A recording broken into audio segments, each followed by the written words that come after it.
ನೋಡಿ ಮಕ್ಕಳು, ನಿನ್ನೆ ಫಾರ್ಮುಲಾ ಕಲ್ತಿದ್ದೀವಿ. ಫೈಂಡ್ ಕ್ವಾಡ್ರಾಟಿಕ್ ಪಾಲಿನಾಮಿಯಲ್ ಅಂತ. ಪಾಲಿನಾಮಿಯಲ್ ಅಂತ ಬಂದ ತಕ್ಷಣ, ವರ್ಗ ಬಹುಪದೋಕ್ತಿ ಅಂತ ಬಂದ ತಕ್ಷಣ ಒಂದು ಸೂತ್ರ ಯೋಚನೆ ಇಟ್ಕೊಂಡಿರ್ಬೇಕು ಮಕ್ಕಳು ಅಂತ ನೆನ್ನೆ ಕಲ್ತಿದ್ದೀವಿ. ಅದ್ಯಾವುದು? X square minus alpha plus beta into x plus alpha into beta ಅಲ್ವಾ? ಇದನ್ನ ಫಾರ್ಮುಲಾ ಕಲ್ತಿದ್ದೀರಾ ನೀವು ಅಲ್ವಾ? ಶೂನ್ಯತೆಯ ಮೊತ್ತ ಮತ್ತು ಶೂನ್ಯತೆಯ ಗುಣಲಬ್ಧ ಕಂಡುಹಿಡಿದಿದ್ದೀರಾ. Sum of the zeros and product of the zeros ಹೇಗೆ ಫೈಂಡ್ ಔಟ್ ಮಾಡೋದು ಅಂತ ಲಾಸ್ಟ್ ಕ್ಲಾಸ್ ಅಲ್ಲಿ ಕಲ್ತಿದ್ದೀರಾ. ಈಗ ಏನ್ ಮಾಡ್ಬೇಕಂತಂದ್ರೆ, ಅವರು ಝೀರೋಸ್ ಕೊಟ್ಟಿದ್ದಾರೆ ಮಕ್ಕಳೇ. ಇಲ್ಲಿ ಝೀರೋಸ್ ಅಂತ ಬೇಕಾದ್ರೂ ಕೇಳ್ಬೋದು, ಅವರು ರೂಟ್ಸ್ ಹೂಸ್ ರೂಟ್ಸ್ ಆರ್ ಅಂತ ಕೇಳ್ಬೋದು, ಮೂಲಗಳು ಅಂತ ಬೇಕಾದ್ರೂ ಹೇಳ್ಬೋದು, ಶೂನ್ಯತೆಯ ಬದಲು ಮೂಲಗಳು ಅಂತ ಬೇಕಾದ್ರೂ ಕೇಳ್ಬೋದು. ಸೇಮ್ ಇದೇ ತರ ಮಾಡ್ಬೇಕು. ಆಗ ಎಕ್ಸ್ ಸ್ಕ್ವಯರ್ ಮೈನಸ್ ಒಂದನ್ನ ಆಲ್ಫಾ ಅಂತ ತಗೊಳ್ಳೋದು, ಒಂದನ್ನ ಬೀಟಾ ಅಂತ ತಗೊಳ್ಳೋದು. ಆಲ್ಫಾ ಅಂತ ಹೇಳಿದ್ರೆ 5 ಪ್ಲಸ್ ಬೀಟಾ ಅಂತ ಹೇಳಿದ್ರೆ 3 into x plus alpha into beta 5 into 3. ಓಕೆನಾ? ಎಕ್ಸ್ ಸ್ಕ್ವಯರ್ ಮೈನಸ್ 5 3 ಎಷ್ಟಾಗುತ್ತೆ? 8x plus 5 3 15. ಇದು ನಮಗೆ ಬೇಕಾದಂತಹ ಕ್ವಾಡ್ರಾಟಿಕ್ ಪಾಲಿನಾಮಿಯಲ್, ವರ್ಗ ಬಹುಪದೋಕ್ತಿ. ಅರ್ಥ ಆಯ್ತದೆ? ಬೀಟಾವನ್ನು ಕೊಟ್ಟಿರ್ತಾರೆ, ನೀವೇನ್ ಮಾಡ್ಬೇಕು? ಜಸ್ಟ್ ಸಬ್ಸ್ಟಿಟ್ಯೂಟ್ ಮಾಡಿದ್ರೆ ಆಯ್ತು. ಇದೇ ತರದ ಇನ್ನು 3 ಪ್ರಾಬ್ಲಮ್ ಕೊಡ್ತೀನಿ. ಫಾರ್ಮುಲಾ ಗೊತ್ತಿದೆ ಅಲ್ವಾ? X square minus alpha plus beta into x plus alpha beta. ಈಗ ಇದೇ ತರದ ಪ್ರಾಬ್ಲಮ್, ನಂಬರ್ ಮಾತ್ರ ಚೇಂಜ್ ಮಾಡ್ತೀನಿ. ಕ್ವಶನ್ ಅಲ್ಲಿ ಎಲ್ಲಿ ಹೂ ಝೀರೋಸ್ ಆರ್, ಈ ನಂಬರ್ನ ನೀವು ಚೇಂಜ್ ಮಾಡ್ಕೊಳ್ಳಿ. ಓಕೆನಾ? ಈಗ ನಾನು ರಬ್ ಮಾಡಿ ಬರೀ ನಂಬರ್ನ ಕೊಡ್ತೀನಿ, ಹೂ ಝೀರೋಸ್ ಅನ್ನ ಕೊಡ್ತೀನಿ, ಅಂದ್ರೆ ಶೂನ್ಯತೆಗಳನ್ನ ಕೊಡ್ತೀನಿ. ಏನ್ ಮಾಡ್ಬೇಕು ನೀವು? ವರ್ಗ ಬಹುಪದೋಕ್ತಿಯನ್ನು ರಚಿಸಬೇಕು. ವರ್ಗ ಬಹುಪದೋಕ್ತಿ ರಚಿಸಬೇಕಂತ ಹೇಳಿದ್ರೆ ನಿಮ್ಗೆ ಏನ್ ಗೊತ್ತಿರಬೇಕು? ಈ ಸೂತ್ರ ನಿಮ್ಗೆ ಗೊತ್ತಿರಬೇಕು. X square minus alpha plus beta into x plus alpha into beta. ಇದನ್ನ ಆಲ್ಫಾ ಗುಣಿಸಕ್ಕಿರೋದು ಅರ್ಥ ಆಯ್ತಲ್ಲ, ಇಂಟು ಬೀಟಾ. ಈಗ ಈ 4 ಪ್ರಾಬ್ಲಮ್ ಅನ್ನ ಕೊಟ್ಟಿದ್ದೀನಿ, ಇದನ್ನ ನೀವು ಟ್ರೈ ಮಾಡಬೇಕು. ಓಕೆನಾ? ಫಸ್ಟ್ ಮೂಲಗಳು ಅಥವಾ ಝೀರೋಸ್. ಮೂಲಗಳು ಹೀಗಿದ್ದಾಗ ಪ್ರಶ್ನೆ ಅದೇ ಮಕ್ಕಳೇ, ಆ ಪ್ಲೇಸ್ ಅಲ್ಲಿ ನಂಬರ್ ಪ್ಲೇಸ್ ಅಲ್ಲಿ ಇದನ್ನ ಹಾಕೊಂಡು ನೀವು ಬರ್ಕೊಳ್ಬೇಕಾಗುತ್ತೆ. ಫುಲ್ ಬರೀಲಿಕ್ಕಾಗಲ್ಲ. ಇದನ್ನ ನೀವು ಮಾಡ್ತೀರಾ ಅಂತ ತಿಳ್ಕೊಳ್ತೀನಿ. ಓಕೆ, ಪಾಸ್ ಮಾಡಿ ವಿಡಿಯೋವನ್ನ, ಎಲ್ಲರೂ ಇದನ್ನ ವರ್ಕೌಟ್ ಮಾಡಿ. ಈಗ ನೋಡಿ, ಮೊದಲನೇದು ಫಾರ್ಮುಲಾ ನಮ್ಗೆ ಗೊತ್ತಿದೆ. X square minus alpha plus beta into x plus alpha into beta. ಈಗ ಎಕ್ಸ್ ಸ್ಕ್ವಯರ್ ಮೈನಸ್ ಆಲ್ಫಾ ಇದ್ದಲ್ಲಿ ಏನ್ ಬರೀತೀನಿ? -3 ಪ್ಲಸ್ 5 ಇಂಟು ಎಕ್ಸ್ ಪ್ಲಸ್ -3, ಯಾಕೆಂದ್ರೆ ಮೈನಸ್ ಇರೋದ್ರಿಂದ ಈ ಬ್ರಾಕೆಟ್ ಹಾಕೊಳ್ಬೇಕು ಮಕ್ಕಳೇ, ಇಂಟು 5. ಈಗ ಎಕ್ಸ್ ಸ್ಕ್ವಯರ್ ಮೈನಸ್ 5ರಿಂದ 3 ಕಳೆದ್ರೆ ಎಷ್ಟಾಗುತ್ತೆ? 2 ಆಗುತ್ತೆ. ಎಂತ 2? ಪ್ಲಸ್ 2. ಆಗ ಪ್ಲಸ್ ಇಂಟು ಮೈನಸ್ 2 ಬರುತ್ತೆ, ತೊಂದರೆ ಇಲ್ಲ. -2x. ಇಲ್ಲಿ ಏನಾಗುತ್ತೆ? ಮೈನಸ್ ಇದೆ, ಮೈನಸ್ ಇಂಟು ಪ್ಲಸ್ ಏನಾಯ್ತು? ಮೈನಸ್. 5 3 5 3 15. ಅರ್ಥ ಆಯ್ತಲ್ವಾ? ಹೇಗ್ ಬಂತು ಅಂತ ಗೊತ್ತಾಯ್ತಲ್ವಾ? ಇಲ್ಲಿ ನೋಡಿ, ದೊಡ್ಡ ನಂಬರ್ 5 ಆಗಿರೋದ್ರಿಂದ 5ರಿಂದ 3 ಮೈನಸ್ ಮಾಡಿದಾಗ ನಮಗೆ +2 ಬರ್ತದೆ. ಪ್ಲಸ್ ಇಂಟು ಮೈನಸ್ ಮೈನಸ್ ಆಗುತ್ತೆ. ಆಗ -2x. ಇದು ಮೈನಸ್ ಇಂಟು ಪ್ಲಸ್ ಮೈನಸ್ 15 ಆಯ್ತು. ಓಕೆನಾ? ಆನ್ಸರ್ ಇದೆಯಾ? ಬಂದಿದ್ಯಾ? ನೆಕ್ಸ್ಟ್ ಕ್ವಶನ್ ಸೇಮ್ ಇದೆ, ಫಾರ್ಮುಲಾ ಇದೆ. Next x square minus alpha ಇದ್ದಲ್ಲಿ -2 plus 3 into x plus -2 into 3 bracket ಹಾಕೊಳ್ಳಿ, ಯಾಕೆಂದ್ರೆ ಮೈನಸ್ ಇರೋದ್ರಿಂದ. ಈಗ ಎಕ್ಸ್ ಸ್ಕ್ವಯರ್ ಮೈನಸ್ 3ರಿಂದ 2 ಕಳೆದ್ರೆ ನನಗೆ ಬರೋದು 1. ಎಂತ 1? Plus 1. Plus into minus minus -1x. ಇಲ್ಲಿ ಮೈನಸ್ ಇಂಟು ಪ್ಲಸ್ ಮೈನಸ್ 2 3 6 2 3 6 ಇದೆ. ಎಕ್ಸ್ ಸ್ಕ್ವಯರ್ ಮೈನಸ್ ಇಲ್ಲಿ ಥರ್ಡ್ ಒನ್ ಅಂತ ಹೇಳೋದಿಗೆ -2 plus 5 into x plus -2 into 5. ಆಗ ಎಕ್ಸ್ ಸ್ಕ್ವಯರ್ ಮೈನಸ್ 5ರಿಂದ 2 ಹೋದ್ರೆ plus 3, plus into minus -3x minus into plus minus 5 2 10. ಓಕೆನಾ? ಎಲ್ಲ ಇದೇ ಆಗೋಯ್ತು. ಒಂದು ಕೆಲಸ ಮಾಡೋಣ ಮಕ್ಕಳೇ, ಇದನ್ನೇ ನಂಬರ್ ಅನ್ನ, ಇದನ್ನೇ ನಾವು ಥರ್ಡ್ ಒನ್ ಅನ್ನ ಜಸ್ಟ್ ಚೇಂಜ್ ಮಾಡಿ 2 ಮತ್ತೆ -5 ಅಂತ ಹಾಕೊಳ್ಳಿ. ಓಕೆನಾ? ಇಲ್ಲಿ ಚೇಂಜ್ ಮಾಡಿದಾಗ ಹೇಗೆ ಬರುತ್ತೆ ನೋಡೋಣ. ಇದು ಈ ರೀತಿ ಹಾಕಿದಾಗ ನಿಮ್ಗೆ ಬಾಯಿ ಬಂದ ಬಾಯಿಗೆ ಬಂದ ನಂಬರ್ನ ಹಾಕಿ ನೀವು ಲೆಕ್ಕ ಪ್ರಾಕ್ಟೀಸ್ ಮಾಡ್ಕೊಳ್ಳಿ. ಓಕೆನಾ? ಎಕ್ಸ್ ಸ್ಕ್ವಯರ್ ಮೈನಸ್ ಆಲ್ಫಾ ಅಂತ ಹೇಳಿದ್ರೆ ಈಗ ನಾನು ಏನಂತ ತಗೊಳ್ತೀನಿ? 2 ಅಂತ ತಗೊಳ್ತೀನಿ. ಮೈನಸ್, ಯಾಕಂದ್ರೆ ಪ್ಲಸ್ ಇಂಟು ಮೈನಸ್ ಮೈನಸ್ ಆಗುತ್ತೆ. -5 ಇಂಟು ಎಕ್ಸ್ ಪ್ಲಸ್ ಇಲ್ಲಿ 2 ಇಂಟು -5 ಬ್ರಾಕೆಟ್ ಹಾಕೊಳ್ಳಿ. ಈಗ ಎಕ್ಸ್ ಸ್ಕ್ವಯರ್ ನೋಡಿ ಮಕ್ಕಳೇ, ಮೈನಸ್ 5ರಿಂದ 2 ಮೈನಸ್ ಮಾಡಿದ್ರೆ ಎಷ್ಟಾಗುತ್ತೆ? ನಮಗೆ 3 ಬರುತ್ತೆ. ಎಂಥ 3 ಬರುತ್ತೆ? -3 ಬರುತ್ತೆ. ಯಾಕೆ? ಇಲ್ಲಿ ದೊಡ್ಡ ನಂಬರ್, ಇದು greater number has minus sign. ದೊಡ್ಡ ಸಂಖ್ಯೆ ಹಿಂದೆ ಮೈನಸ್ ಚಿಹ್ನೆ ಇದ್ರೆ ನಾವೇನಂತ ಬರಿಬೇಕು? ಮೈನಸ್ ಬರಬೇಕು. ಇಲ್ಲಿ ನನಗೆ -3x ಬರ್ತದೆ. ಇಲ್ಲಿ ಮೈನಸ್ ಇಂಟು ಪ್ಲಸ್ ಮೈನಸ್ 5 2 10. ನೋಡಿ, ಇಲ್ಲಿ ಮೈನಸ್ ಇಂಟು ಮೈನಸ್ ಏನಾಗುತ್ತೆ?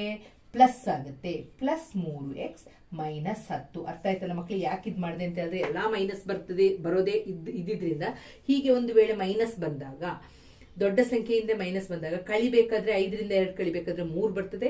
ದೊಡ್ಡ ಸಂಖ್ಯೆಯಿಂದ ಮೈನಸ್ ಇರೋದ್ರಿಂದ -3 ಅಂತ ಬರ್ಕೊಳ್ತೀವಿ.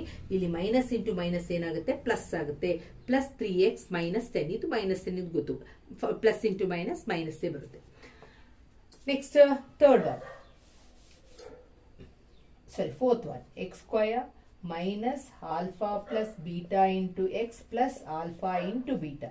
ಇಲ್ಲಿ x square ಗೆ ಹಾಗೆ ಬರ್ತೀರಾ ಮೈನಸ್, ಇಲ್ಲಿ -3 plus 3 into x plus -3 into plus 3.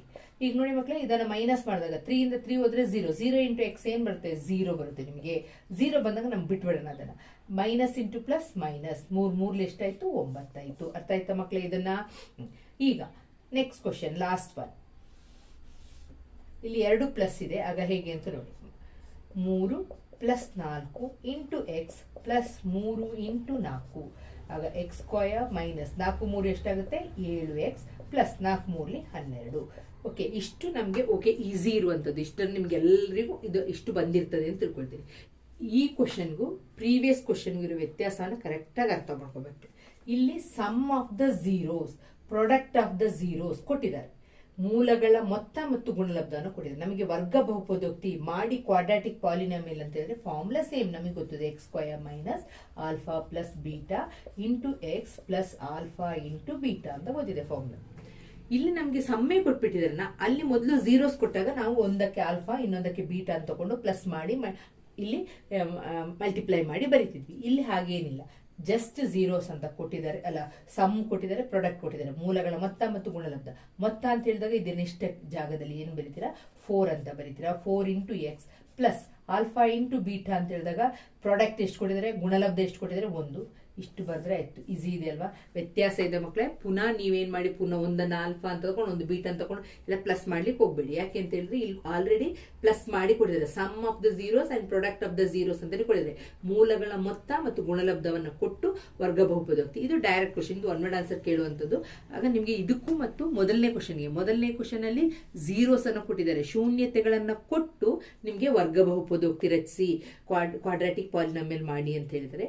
But ಇಲ್ಲಿ ಸಮ್ ಮತ್ತೆ ಪ್ರಾಡಕ್ಟ್ ಅನ್ನ ಕೊಟ್ಟು ಅಲ್ವಾ, ಕೊಟ್ಬಿಟ್ಟು ಏನ್ ಮಾಡಿ ಕ್ವಾಡ್ರಾಟಿಕ್ ಪಾಲಿನಾಮಿಯಲ್ ಮಾಡಿ, ಮೂಲಗಳ ಮೊತ್ತ ಮತ್ತು ಗುಣಲಬ್ಧವನ್ನು ಕೊಟ್ಟು ವರ್ಗ ಬಹುಪದೋಕ್ತಿಯನ್ನು ರಚಿಸಿ ಅಂತ ಕೊಟ್ಟಿದ್ದಾರೆ. ಈಗ ನೆಕ್ಸ್ಟ್ ಕ್ವಶನ್, ಇದಿಷ್ಟು ಕೊಟ್ಟಿದ್ದೀನಿ, 5 ಕೊಟ್ಟಿದ್ದೀನಿ.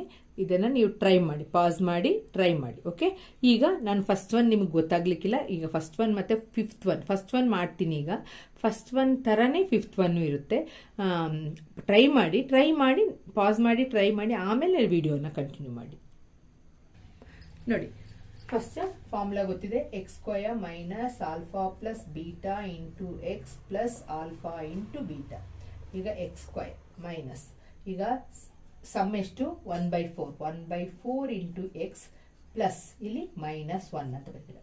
ಈಗ ಏನಾಗುತ್ತೆ, ಈಗ ನಾವು ಇದೆಲ್ಲವನ್ನ ಏನ್ ಮಾಡ್ಬೇಕಾಗುತ್ತೆ ಮಕ್ಕಳೇ, 4 ಇಂದ ಗುಣಿಸ್ಬೇಕಾಗುತ್ತೆ, ಮಲ್ಟಿಪ್ಲೈ ಮಾಡ್ಬೇಕಾಗುತ್ತೆ. ಆಗ 4 ಇಂಟು ಎಕ್ಸ್ ಸ್ಕ್ವಯರ್ ಏನಾಯ್ತು, 4x square minus 1x minus, ಇದು ನೋಡಿ ಪ್ಲಸ್ ಇಂಟು ಮೈನಸ್ ಮೈನಸ್ ಆಗುತ್ತೆ. 4 1 4 4 ಆಗುತ್ತೆ. ಇದು ನಮಗೆ ಬೇಕಾದಂತಹ ಕ್ವಾಡ್ರಾಟಿಕ್ ಈಕ್ವೇಶನ್. ಅರ್ಥ ಆಯ್ತಲ್ಲ ಮಕ್ಕಳೇ? ಏನ್ ಮಾಡಿದ್ವಿ ನಾವು, ಇದನ್ನ 1/4x ಅಂತ ಬರ್ದ್ವಿ ಪ್ಲಸ್ -1. ಕೆಳಗೆ 4 ಬಂದಿರೋದ್ರಿಂದ ಈ ಕೆಳಗೆ ನಾವು 4 ಅನ್ನು ತೆಗಿಬೇಕಲ್ಲ, ಆಗ ಎಲ್ಲವನ್ನ ಮಲ್ಟಿಪ್ಲೈ ಮಾಡೋದು. ಅರ್ಥ ಆಯ್ತಲ್ವಾ? ಆಗ ನಾವೆಲ್ಲವನ್ನ ನೋಡಿ, 4 into X square 4x square ಆಗುತ್ತೆ, ಮೈನಸ್ 4 ಇಂಟು 1/4 ಇಂಟು ಎಕ್ಸ್ ಅಲ್ವಾ, ಈ 4 ಕ್ಯಾನ್ಸಲ್ ಆಗಿ ಬರೀ 1x ಉಳ್ಕೊಳ್ಳುತ್ತೆ, ಮೈನಸ್ ಮತ್ತೆ 4 ಇಂಟು -1 -4 ಆಗುತ್ತೆ. ಅರ್ಥ ಆಯ್ತಲ್ವಾ? ಹಾಗೆ ಬಂದಿರೋದು ಇದು. Next x square minus 3x plus 4 direct ಅಲ್ವಾ. Next one x square minus 4x plus 5. Next x square minus, ಇಲ್ಲಿ ಮೈನಸ್ ಅಂತಿದೆ, ಆಗ ಮೈನಸ್ 3x ಪ್ಲಸ್ 5 ಅಂತ ಹೋಗುವಾಗ ಏನಾಗುತ್ತೆ, minus into minus plus 3x plus 5 ಆಗುತ್ತೆ. ಈಗ ಲಾಸ್ಟ್ ಒನ್ ನೋಡಿ ಮಕ್ಕಳೇ, ಎಕ್ಸ್ ಸ್ಕ್ವಯರ್ ಈಗ ಮೈನಸ್ 1/4x ಅಲ್ವಾ ಪ್ಲಸ್ ಮೈನಸ್ 1/4 ಆಗುತ್ತೆ. ಈಗ ನೋಡಿ, ಇಲ್ಲಿ first X square minus 1/4x minus into plus minus 1/4. ನಮಗೆ ಕೆಳಗೆ 4 ಬೇಡ, ನಾವೇನ್ ಮಾಡ್ಬೇಕು, ಎಲ್ಲವನ್ನ ಮಲ್ಟಿಪ್ಲೈ ಬೈ 4 ಮಾಡಿದಾಗ ಈ 4 ಕ್ಯಾನ್ಸಲ್ ಆಗುತ್ತೆ, ಬರೀ ಇಲ್ಲಿ ಮಾತ್ರ 4 ಉಳ್ಕೊಳ್ಳುತ್ತೆ. ಆಗ answer 4x square minus 1x minus 1. ಇದು ಆನ್ಸರ್ ಆಗಿರುತ್ತೆ. ಈಸಿ ಇದೆಯಲ್ವಾ? ಸ್ವಲ್ಪ ಇದೇ ಥರ ನಿಮಗೆ ಇಂಟ್ರೆಸ್ಟ್ ಆಗುವಂತಹ ಕೆಲವೊಂದು, ಇದು 1 ಮಾರ್ಕ್ಸ್ದು ಕ್ವಶನ್. ಬಟ್ ನಾನು ಇದನ್ನೇ ಯಾಕೆ ಮಾಡಿದೆ ಅಂದರೆ ಇದ್ರದ್ದು ಮತ್ತು ಅದ್ರದ್ದು ಡಿಫ್ರೆನ್ಸ್ ಗೊತ್ತಾಗಬೇಕು, ನಿಮಗೆ ವ್ಯತ್ಯಾಸ ಗೊತ್ತಾಗಬೇಕು. ಮೂಲಗಳ ಮೊತ್ತ ಕೊಟ್ಟಾಗ ಜಸ್ಟ್ ನಂಬರ್ನ ಅದು ಏನು ಕೊಟ್ಟಿದ್ದಾರೆ ಅದನ್ನು ಹಾಕಿದ್ರೆ ಸಾಕು. ಮೂಲಗಳು ಕೊಟ್ಟಾಗ, ಝೀರೋಸ್ ಅಂತ ಕೊಟ್ಟಾಗ, ಶೂನ್ಯತೆಗಳು ಅಂತ ಕೊಟ್ಟಾಗ ಅದನ್ನೇನು ಮಾಡಬೇಕಾದ್ರೆ 2 ನಂಬರ್ನು, ಒಂದನ್ನು ಆಲ್ಫಾ ಅಂತ ತೊಗೊಳ್ಬೇಕಾಗ್ತದೆ, ಒಂದನ್ನು ಬೀಟಾ ಅಂತ ತೊಗೊಂಡು ಲೆಕ್ಕ ಮಾಡಬೇಕಾಗುತ್ತೆ.